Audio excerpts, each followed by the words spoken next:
Nên vui đâu ngang mày cho đúng không? Ta có nói không?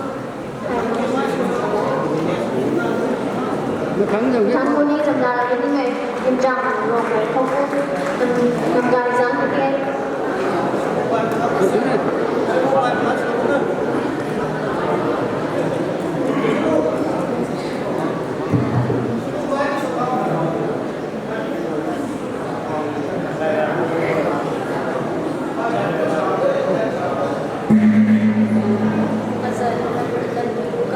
Guna mayo. Ari solo que me hago bruto que me caiga el bebé. Kum ka